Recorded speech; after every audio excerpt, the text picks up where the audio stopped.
Hello! Hello, everybody. To steal a line from Gin Rio Trail. Welcome to Milwaukee's Best Ice. We are examining it tonight. And tonight we have a new person, Bryson from Minnesota. Hello. Hello, Bryson. Hello. Welcome. Hello. We appreciate you joining us. Now, what part of Minnesota? Well, actually, I lived in southeastern Minnesota for 10, 11 years. Now I'm up in the cities, the Twin Metro area. Oh, excellent. There's a highway that runs from almost, well, I could actually stand up and look out this window and see the highway, and it runs all the way to St. Paul. Oh, wow. Actually awesome. it runs to Wyoming, Minnesota. It's called U.S. Highway 61. Hell yeah. Bob Dylan wrecked his motorbike on that road, and he wrote a song about it.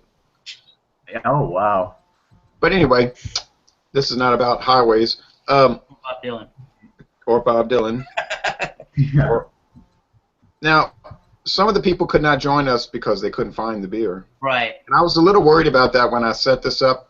You know, I said, what if people can't find it? This beer is becoming rare, and this brings John in. Now, I'm going to introduce everybody. Me, I'm from Louisiana. Louisiana Beer Reviews. Got Bryson from Minnesota, Charles and John from Indiana, and Eric from the Northeast Massachusetts.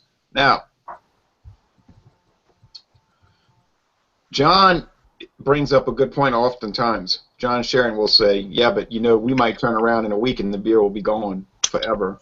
And I said, you're right. These are these beers that you just don't know what's going to happen. They don't get any kind of promotion.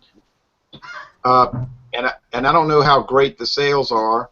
I think the sales are good for Milwaukee's Best Light and the regular Milwaukee's Best, but for this ice version, I don't think it's probably very good. What do you think? Now, I was reading an article earlier where it says Milwaukee's Best Ice is the best selling of the Milwaukee Best brand. Really? That seems very hard to believe.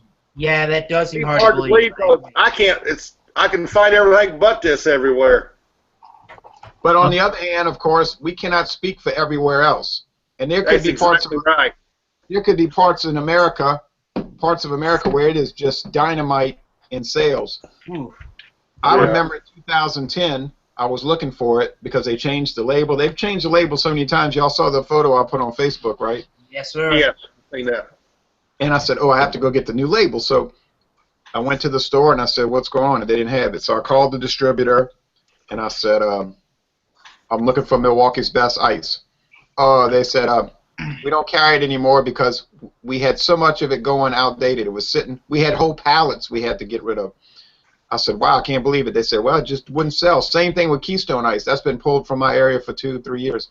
But then they brought it back about 2 years ago in these 32-ounce cans, and that's the only version it's sold in currently around here. And the guy told me that in this, like John's showing it too, in this 32-ounce quart can, 710 milliliters, no, more than that. It's what? No, it's more than 700. He said it sells like crazy. He said they always restocking that shelf. So they found the right configuration, the quart can, and I guess in Eric's situation, the 40-ounce plastic bottle is popular. Yep, in New England. Now, what about Minnesota, Bryson? Well, first off, this beer up here is kind of informally called Milwaukee's Beast. Milwaukee's Beast. Among like kind of the college folk, it definitely is more of a popular beer again, you know, amongst college kids up here. Mm-hmm. I don't see it too often in the cities. I mean, it's in every liquor store around here, unless it's in a more upscale kind of liquor store. Then you're not going to have it, but it's pretty common, at least for one of the few ice beers up here that we'll end up drinking. But, yeah, Minnesota's a little strict on the liquor. I know you can't go to a gas station and buy it. Yep, that is true, and they do not sell liquor in liquor stores, and we are closed on Sundays. Yeah, now here in Louisiana, it's pretty much a 24-hour thing, and they do sell a wide variety of beer, wine, and liquor in gas stations, and we even have drive-through daiquiri shops. But anyway, you know, wow. States have different rules. But this let's put a little information out about this beer. Oh, and the thing about calling it the Beast, that's old. I remember hearing that way back in the early 90s. People call it the Beast. Right. And Nice. even Miller got a hold of that for a little while. And I remember in 1998 they had, on US 61 also, by the way, there was a big billboard and it said, The Beast. And it was Milwaukee's best. And they showed the claw tearing through the sign. Huh. The Beast. It was introduced in 94. And John and Charles, you probably remember the ice beer craze. Yes. And that lasted about 2 or 3 years. There probably hasn't been a commercial for an ice beer on TV in 20 years. It's 5.9% alcohol. I don't think it's very caloric. In other words, I don't think it has a lot of calories per 12-ounce serving. 144, Jay. Yeah, that's not too bad. I thought it was 144, but I didn't want to say. It says contains no additives or preservatives. You know, on the side of the can here it says ale, but it's certainly not an ale. They only put that there because some states require that, which is ridiculous, you know. But Eric's going to tell us about some awards this beer has won, and then we'll examine it. I am on the before I do that, I'm on the Great American Beer Festival website. I'm looking at their guidelines for the beer styles in 2014. And I believe at this point in time, they actually have a subcategory of other strong beer that they're calling this now their own style finally, an American style ice lagers, what they now call this. But during the awards in both the World Beer Cup and the Great American Beer Festival, at the time of the awards, they were called American style specialty lager. In 2006, the World Beer Cup gave this beer a bronze medal. And in 2003, it also got a bronze medal by the Great American Beer Festival. Okay, so it has won medals. Not silver or gold, but it did win bronze, and that's something. And as I said, the style, the category that the beer is in has now changed to being ice lager, finally.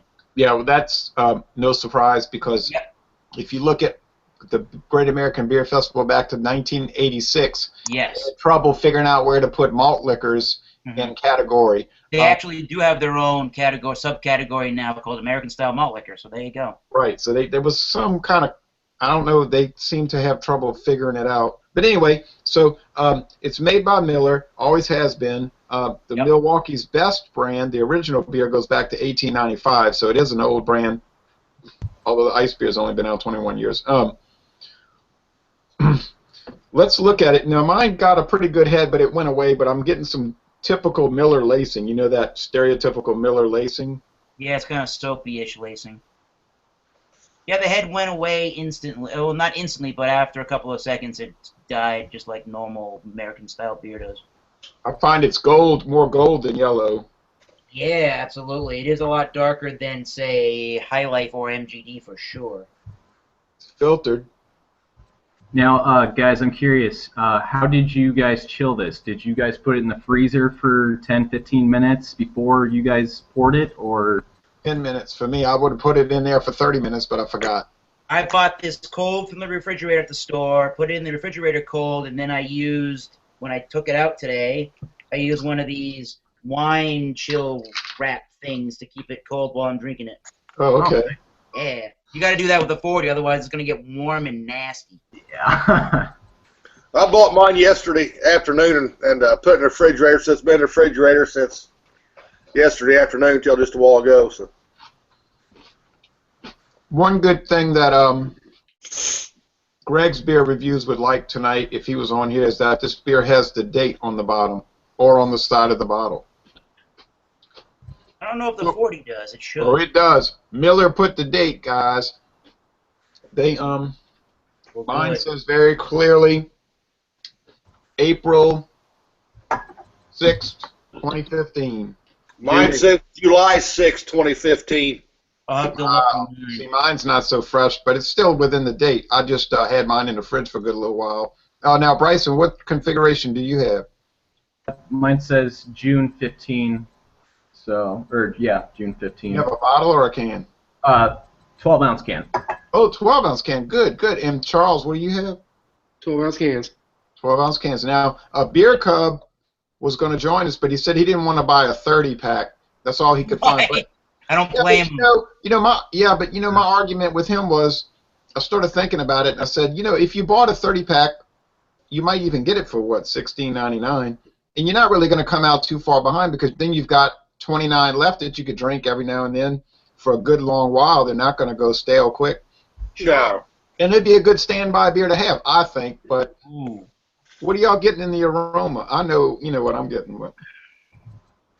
It's Kind of brandy a little bit. I'm getting those typical cooked veggies and that wet cardboard type grainy scent to it. You can almost smell that sweetness off that corn. You can just, it is strong. Big corn and almost like a malt liquor. Yeah, absolutely. It's water, barley malt. They say on the Great American Beer Festival for ice lagers that they will have a fruity ester and diacetyl aroma, but it should not be perceived when you taste it. And the aroma is definitely low. Yeah, I'm not getting any butter. Mm-mm. I just get the grains, and it's a little concentrated. It's a little strong. Well, that's what they do. They take regular Milwaukee's Best, and they freeze it. And when those ice crystals form, they get a scooper some kind of way, and they scoop the ice off, and it's left, and you're left with a more concentrated lager beer. So, hey, well, I prefer it over the Milwaukee's Best because you get a higher alcohol percentage, and you get a little bolder flavor. That's just my opinion. Not to say I don't like Milwaukee's Best. I do. But I think given my choice, I would reach for this one more often. It does kind of, I think maybe John was saying it. It does kind of have that malt liquor kind of almost like an old English 800 kind of a boldness to it in the sweetness and in the grain kind of a flavor. A little wankiness to it. A little wankiness to it, huh? Yeah, there's something in the back end to it that's just kind of, I don't know if it's sour or like musty or what it is. But it does not finish tremendously clean. I think it is dry, but it doesn't finish like very clean tasting. Now, I noticed among all the major ice beers that Milwaukee's Best Ice was a little bit harsher than the other ones. Yes. In its finish. But maybe they did that on purpose so that it would be a little more memorable. I don't know. But if you lined up Keystone Ice, Bud Ice, Miller Lite, what is it? Milwaukee's Best Ice. What's the other one? Bush Ice, Natural Ice. I think you would find. Yeah, Ice House as well. Of course, Ice House, the original one. I think you would find that Milwaukee's Best Ice probably be a little harsher than the others. Yeah, it's very malt liquor-esque. Yeah. Not super harsh, but, relatively harsh. I don't find it malt liquorish. I find it, I don't know, it doesn't taste like a malt liquor to me. It's almost got like a very dry on the backside of it. Almost like I think I'd put it almost like a higher proof Miller High Life. Yeah, I can see that absolutely, yeah. I have a tendency to agree more with John. I don't think it has. I think if you did a taste challenge and you had 3 ice beers and 3 malt liquors, you would definitely tell the ice beers from the malt liquor because the ice beers have more of a flinty finish, whereas the malt liquors have more of that syrupy thing going. Right. I hear a bunch of sirens. I'm always hearing sirens on that highway. What happens with malt liquor and ice beer? Well. Yeah, well, come on, Eric. I'm just kidding. I've been drinking this beer, man, since 1996. I always liked it. I don't adore it, but I would say if I had to say 50 things about it, most of the things I would say would be positive, and there wouldn't be too many negatives in that list of 50 attributes. But that's me. I can't speak for anybody else. No, I don't know, not to hog all the talking here, but I don't know, and that's not a knock on this beer, that I could find 50 things to say about it. And just like Budweiser and as Bush was saying during the Super Bowl, it's not meant to be, to find all these things to say about it. That's just not why it was designed. But it is still, very good at its price point. I can't complain there at all. Mm-mm. Yeah, it was $1.49. I was chatting with an old buddy, Stephon Matthews, and he brought up a good point, and I remember what he said was, remember this beer when it was $5.99 a case back in the early 90s, and I can remember when beer was that cheap for a whole case of beer. Yeah. I used to buy the Schaefer. I put that on Facebook the other day. Does anybody remember the Weekender? Yeah. Wow. Schaefer, $7.98 for a 24-pack. Holy mackerel. And it was called the Weekender. Now, that's another beer we'll probably never get to examine because nobody can find Schaefer, man. But it's a shame, too. But now, what do y'all think about the body on this beer? I think it has a lot of body for 144 calories, but I want to hear what Charles is saying. Charles is thinking, man. Charles over there just thinking. Keeping criticism to himself. Well, it's kind of weird because to me, it's leaving a film in my mouth that I'm having to clean out of my mouth at the finish, just to get a sound out. But it's typical of the big beer companies and their consistency, and it's clean. It's not horrible. I don't think I'm going to drink it every weekend. But it's just not my style of beer. That's cool. So what you're saying is not made for everybody. Yeah, it's not made for everybody. Now, I think it goes back to some past reviews that we've done. This is one of those. This is just like Bryson said earlier. You're going to the fraternity house to party, or you're going to you're gonna go get hammered, and this is a cheap way to get hammered right here. Get a whole 40 of it. If you remember, but okay, that's fair enough, and it's probably what it was designed for. But Miller would never admit that. Now, Right. But do you find that it's like decent enough? Like it has some like positive character, and I'm not trying to be a booster for this beer. I mean, if you sat down and objectively looked at it, does it have anything worthwhile in it? You know what I mean? As a beer on its own, not a college get hammered beer. If I'm going to sit down and I'm going to give a judgment on the style of this beer, an honest review on this beer, I would say this beer, for a 5.9% ice beer, it's a pretty phenomenal beer. I agree with a little bit of what Chuck said. It does leave a little bit of film in your mouth. But overall, for the style of this beer, it's a phenomenal beer. I mean, there's not 50 great things you can say about it, but there's not 49 bad things either. I mean, it's just a great 5.9% beer that, it's a backyard beer on a hot day, a 32 ounce for $2.05. You're not going to go wrong with that. Or in my case, $1.49.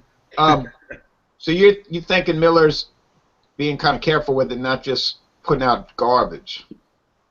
Yeah, I mean, it's a consistent beer. Like I said, this is the first time I ever drank the ice beer of it. But that's right. The other one, it's me too. It's not garbage. Don't get me wrong. No. It's not garbage. We've had some garbage. This is not garbage. I'm looking at it. Will I drink this beer again? Got this, sure I would. I'll drink it. Okay, I was just curious, trying to get a handle on it, like, because we're doing what Budweiser's recommended not doing. We are dissecting it and we are fussing over it. Now, I'd like to talk about that commercial one day because I think there's a lot to be said about that, and I have some ideas on it. But anyway, I'd love to talk about it anytime you want to, Jay. I already made a video once on it. I've seen it. But I've done some more thinking since. Oh, did you like the video? Yes, I did. Oh, thank you. Well, anyway, remember one of the guys that used to come on this show with us, Dave Coulter, Beer Sampling with Dave? Oh, yeah. Remember one time, if you remember one time, he was looking for a malt liquor, but he couldn't find what we were doing. I think it might have been Old English or something. But he went to a Walgreens in Cleveland, and he found a big 40-ounce bottle of Milwaukee's Best Ice. And I said, oh, yeah, okay. And he said he went and he got it cold, cold, cold, you know, in the freezer, and he drank it. And remember what he said? Oh, yeah. He said, you know what? He said, really, when you get these kind of beers really cold, they're not bad. You know. He did say that. He can't Exactly. take that back. Exactly. Yeah, he said he thought it was all right, you know. So, but he said the key was getting it cold. You're not going to sit there and put it at room temperature like a St. Bernardus Tripel, you know. Yeah, that could have even been that Ice House review we did. Might have been, and he couldn't find it, but he found this Milwaukee's best. That is the key. You're right. Not only is this an iced beer, but you're not gonna get the unintended. I mean, that's like with any beer. You gotta do a little bit of the research to know. I mean, maybe not so much with the lagers here, but you gotta do a little bit of research even with the craft beer stuff to know. Okay, they're giving you a whole list of you know, they're giving you a list of their description of what the beer is, and usually somewhere they'll tell you it's served best at this temperature. Right. So that would tell you that their description is at a certain temperature. But you know, when it comes to lagers, it's pretty common practice to just ice the crap down as much as possible. Now, to be fair to Dave, now he didn't say that he adored it, and he wasn't saying how wonderful it was. He just said, you know, it really wasn't terrible. Like he was expecting it was going to be like ghastly. So, now Charles says make a black and tan with Beast Ice and Bourbon County breakfast stout. Oh. Uh-oh. Good idea. Now, I can go right there to Mathern's and get some Founders breakfast. Oh, I wanted to add that this beer the ingredients are water, barley malt, corn syrup, meaning dextrose, yeast, hops, and extract. So correct. It is another one of the American old standby beers for sure.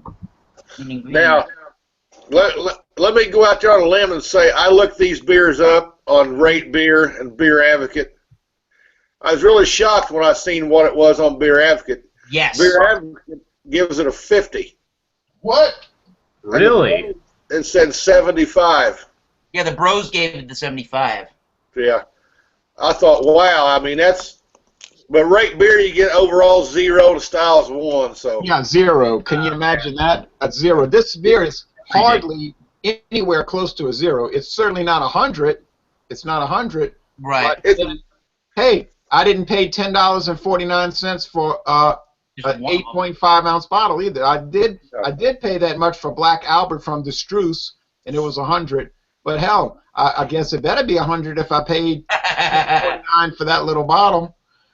But you know, to be fair to Miller, they're not saying anywhere on their literature that it's a great beer, it's a world class or anything like that. They're saying what Eric talked about. It's a man's beer for like kicking back and barbecuing, and it's. Miller says this is the affordable pale ice lager for men who want to turn regular time into beer time. Yeah, I think that's what we're doing here. Yeah, and I cannot argue with that. I like Miller's approach because they're really down to earth with a lot of their stuff. They're not like bombastic, and they just say, you know, if you look at all their advertising the last 50 years, Miller just says, it's pretty good. You know, that's what they say. If you look at all their ads, that's what they're saying. Don't pat us on the back or anything. Right, you look at all their old Miller High Life commercial advertisements. All they're showing is people eating like egg salad sandwiches and potato chips and like maybe some olives and a little salad and some onions. They're not trying to talk about how it's ultra gourmet or anything, which I appreciate that approach. Now, Bryson, what's your opinion of this beer? Like, do you like it or do you hate it? If you had to make two choices. Well, first off. For the past, I guess 2 months ago, I started getting into ice beers, and I started with Ice House. I started with Molson's Ice, and then I got into this one as well. And to be honest, like this is it's not a bad beer at all. Do not get me wrong. This is it has its place, it has its application in a lot of different ways. It's an ice beer. It really is.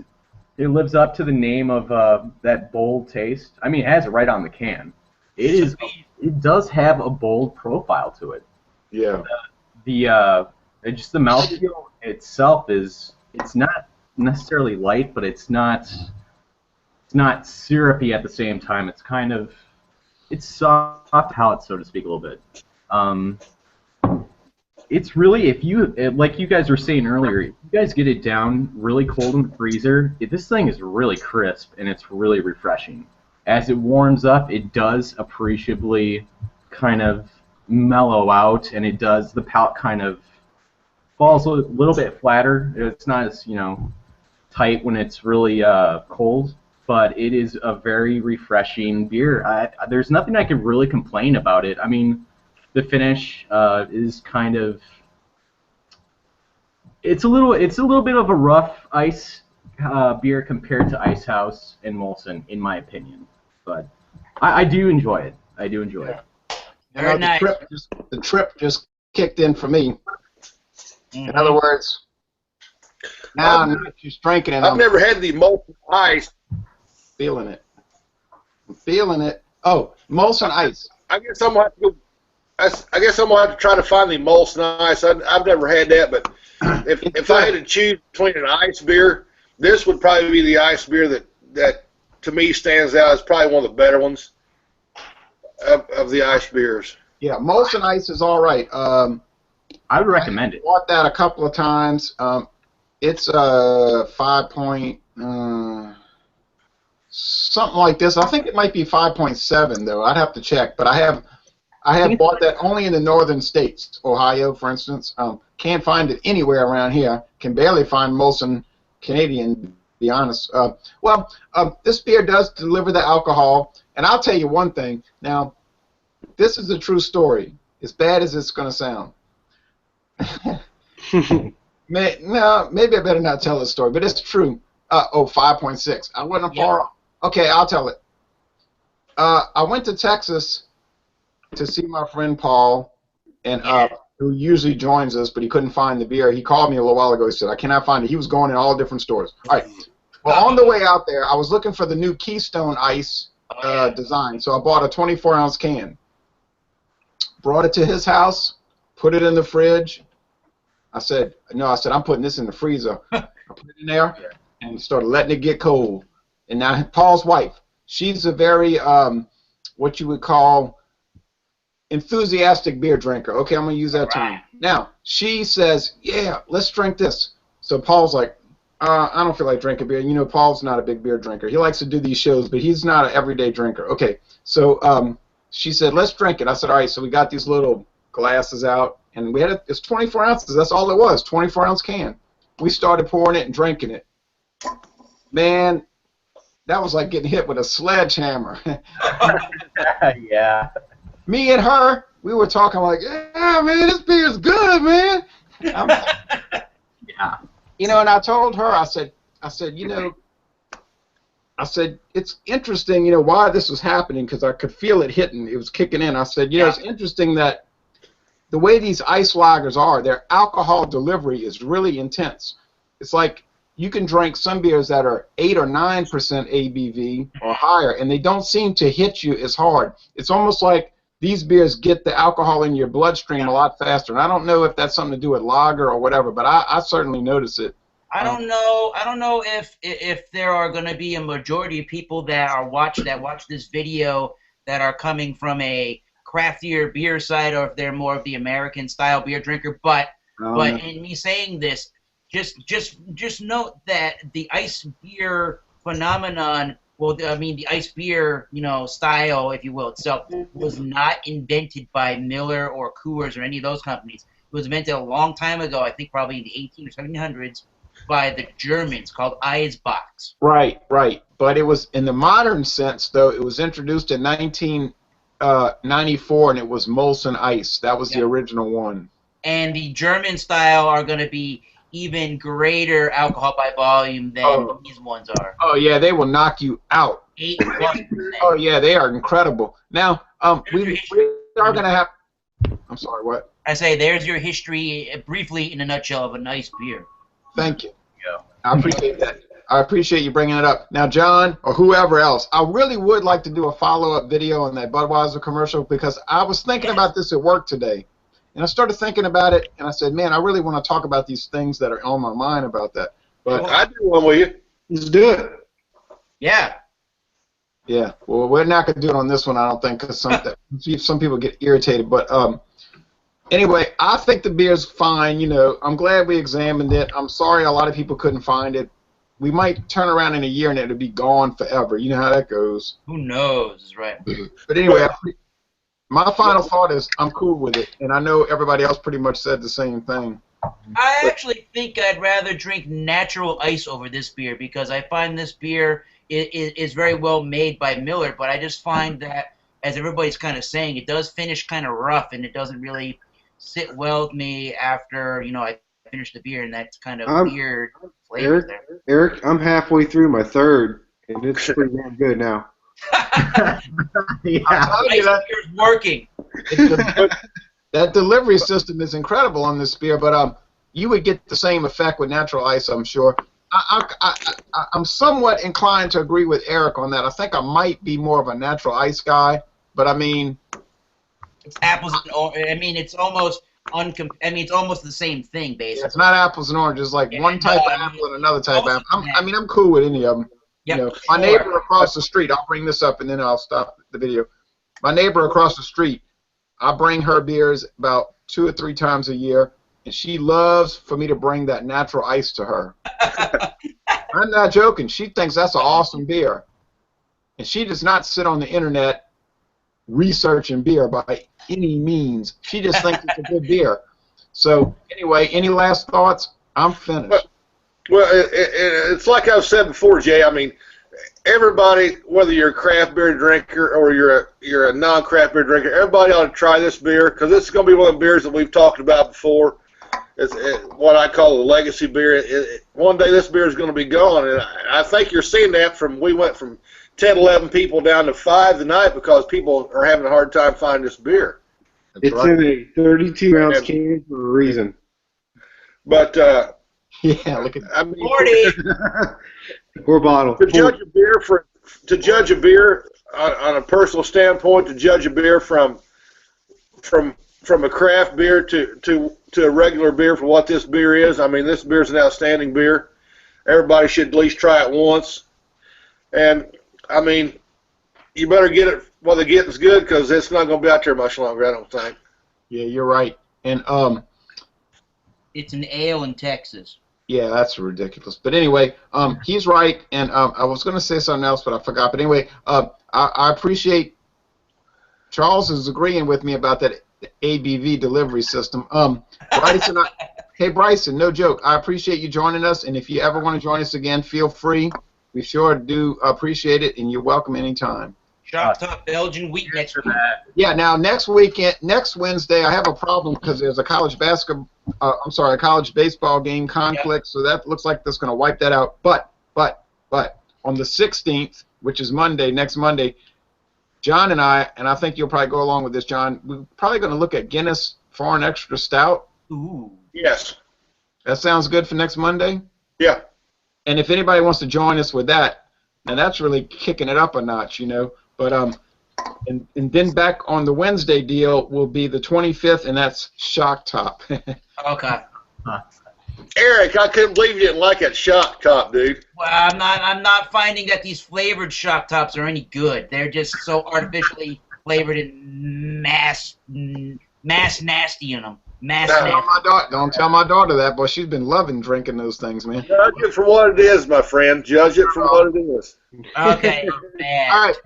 All right. Well, thank you, folks, for watching this video production. Drink ice.